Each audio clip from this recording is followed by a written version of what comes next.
with that down, let's move on to the third topic. And the third topic is going to be interesting because this is not a topic I would typically discuss on the Aptrepreneur channel. It is, however, a topic I would normally discuss on the Aptrepreneur Vlogs channel because that's also my media channel. So, this is going to be an interesting one live because I don't know how many people here care about this, but we're going to talk about it anyway. And if you all decide to start leaving, I'm just going to warn you, we have more rideshare topics after this one, so I've got you there. But let's talk about Gone with the Wind. Yeah, seriously, let's talk about Gone with the Wind.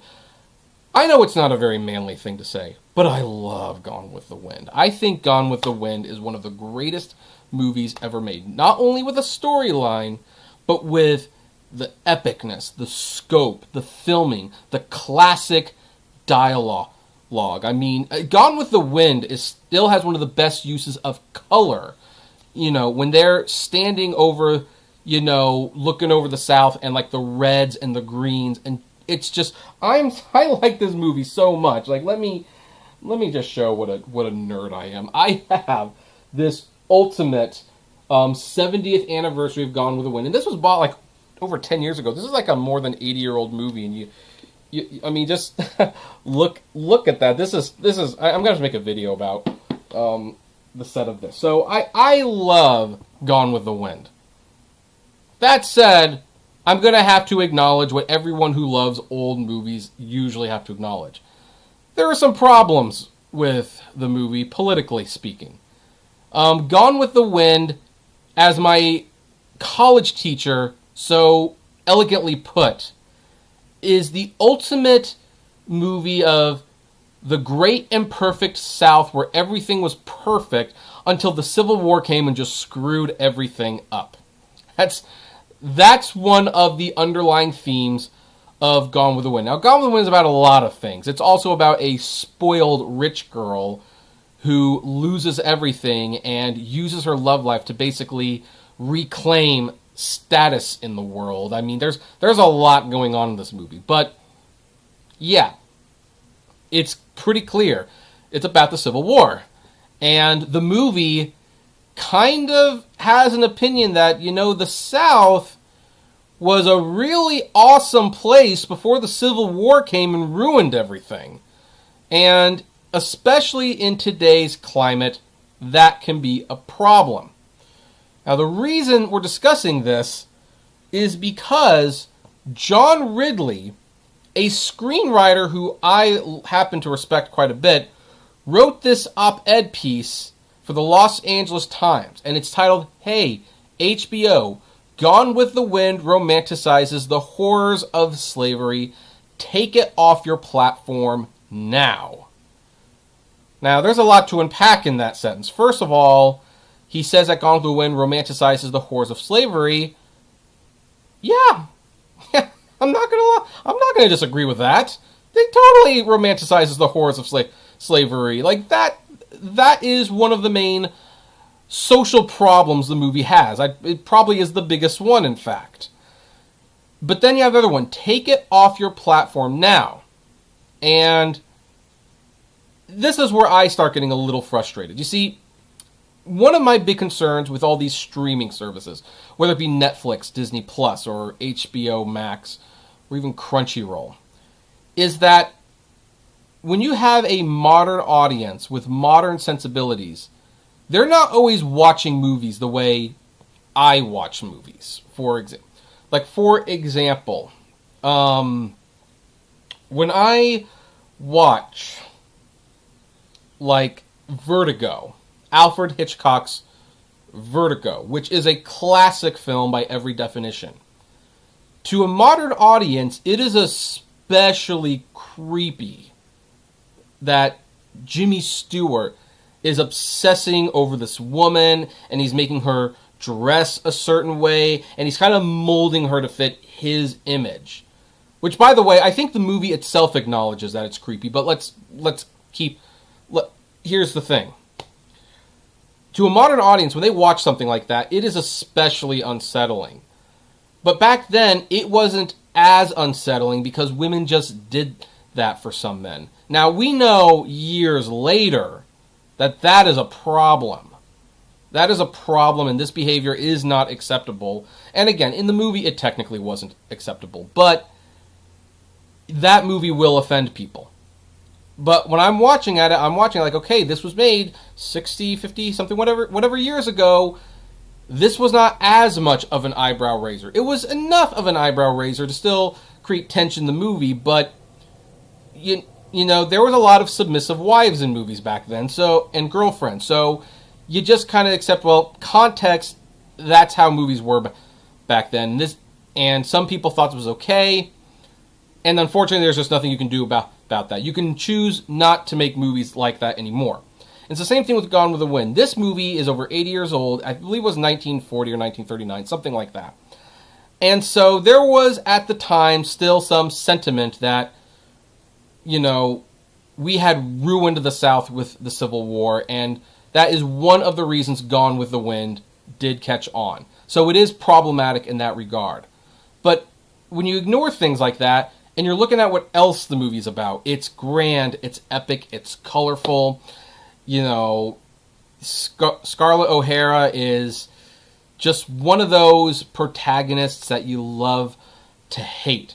One of the reasons that Tomorrow is Another Day is such a memorable final line is because basically at the end of the movie, she gets everything she deserves. She loses her daughter, loses the house. Her husband walks out on her, and when she asks him, "What about me?" he says, "Frankly, my dear, I don't give a damn," and he walks out on her.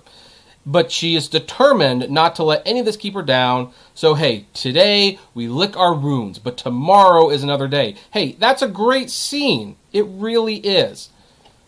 Now, let's talk about the whole HBO Max thing and what this letter is saying. And John Ridley, who, by the way, he won an Oscar for another Best Picture winner, 12 Years a Slave. Excellent movie, by the way. He wrote a fairly short letter about this. First of all, he congratulates Warner Media on the launch of HBO Max, and he has one request. Please consider removing Gone with the Wind from your rotation of films. Now, because of this headline, I thought this was going to be a lot worse than it was, but his request was actually very reasonable. Because he says, as a filmmaker, I get that movies are often snapshots of moments in history.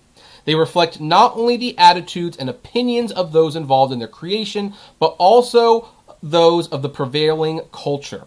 As such, even the most well-intentioned films can fall short in how they represent marginalized communities. Gone with the Wind, however, is in its own unique problem. It doesn't just fall short with regard to representation.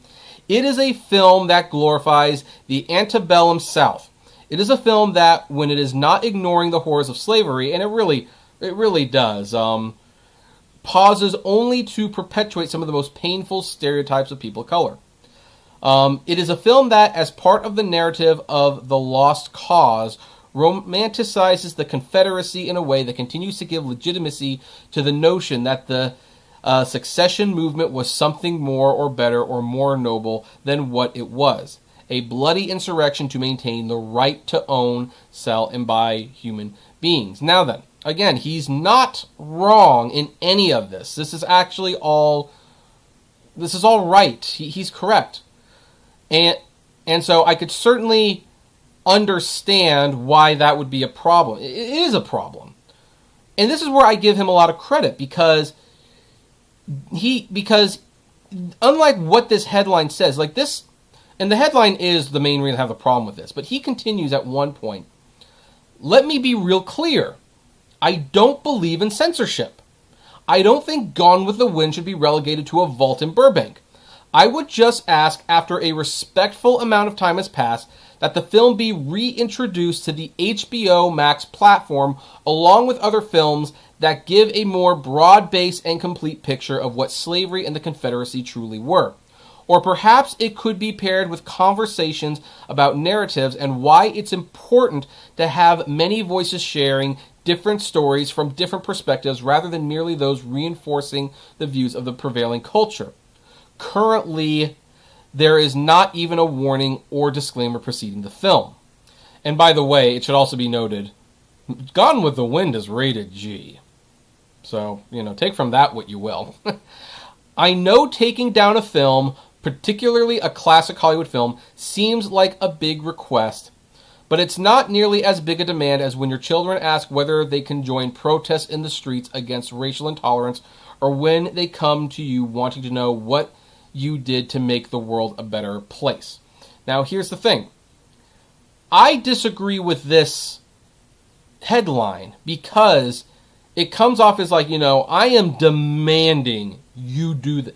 I am demanding this. You need to do this. You need to do what I say. And I'm having really big problems with that right now as people make more and more grandiose demands because they are offended by something. The actual letter was very respectful and I thought a good compromise. And here's the thing. Warner Brothers actually did this. They pulled Gone with the Wind. And they are going to put it back on the platform. Now, here's the thing. What are they going to do to, reintroduce the film? Well, let's go down and, okay, I can't find it specifically, but here's what Warner Media has said. They are that they were temporarily taking the film down until, the situation that we're currently in has cooled down a little bit. Once the situation's cooled down, it will be reintroduced, but it will have a disclaimer. It will have some conversations about the problems of this film. And Warner Brothers' response was something along the lines of that basically the thoughts in this film were wrong then, and they're wrong now, but to not show the film, and they do this for their cartoons too, by the way, would be as if to pretend as if these things never happened. And when you try to pretend these things did not happen, it creates a huge problem because we don't learn anything from it. In fact, I was on Twitter talking to Sasha Stone, the editor of Awards Daily, who I do not agree with on many political things. I just do not. But she's starting to agree with me on at least one thing, that the Twitter hive mind is probably a pretty dangerous thing. That, you can't have companies and newspapers and Hollywood just, the term that people like to use right now is bend the knee, but I prefer to use the word cave. We can't have them caving to every outlandish, outrageous demand. Now, thankfully, this request was reasonable. I am a little concerned that because of the way the headlines are written, and people usually don't go beyond the headlines, that people are going to feel that this is an excuse to go to other companies and demand other movies be pulled. Because, hey, Lawrence of Arabia, classic film. There's not a lot of Arabs in that film actually playing Arabs. What about the original West Side Story that's on the Criterion channel? Natalie Wood ain't Puerto Rican. She just ain't. I mean, she did a great job in that performance, but speaking as a Puerto Rican myself, guess what? She ain't Puerto Rican. And I do not want to see these films go away. I want us to learn from them. I also don't think remaking them is the answer. Certainly, you can remake a film and, have your own take on it. But I still like going back to the original movies. I like seeing how they were made. I like studying them. That really is my passion. So, if there is a lesson in all of this, honestly, keep your discs. Keep your discs. And I'm going to be following this story because here's the thing. I am actually going to watch Gone with the Wind when it comes back to HBO Max because I want to see. Because one of the things Warner Bros. Says, they are not editing the film, and I want to see if they actually stick with that. That's the problem with streaming. It can come, it can go, they can change it. There's not much you can do about it.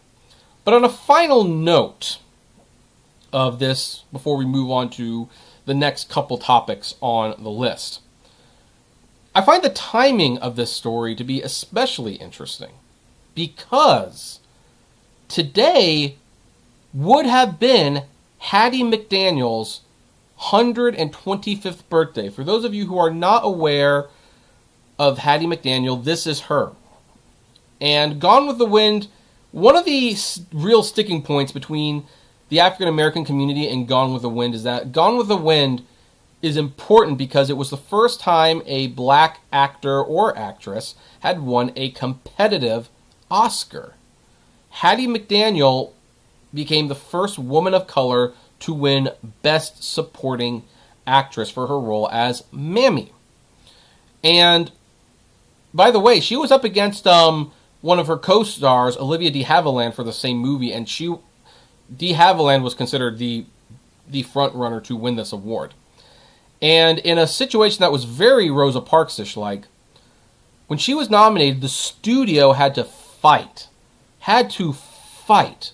to let her in to the building, because the building that was hosting the Academy Awards had a no colored people policy, and they were not going to let her in. They had to fight to get her in the building, and when she was in the building, she had to sit in the back. She couldn't sit up front with her white co-stars, not because they didn't want her there, but because the building managers said she had to sit in the back. And then she won the Oscar. And, you know, when you tell the story from that perspective, what a giant F-you to the building. Like, yeah, they're going to try to prevent this woman from coming to the party, and they're going to put her in the back, and she wins. She's one of the big winners that night, and that's great. But then, of course, then the problem years later is like, well, it's a stereotype.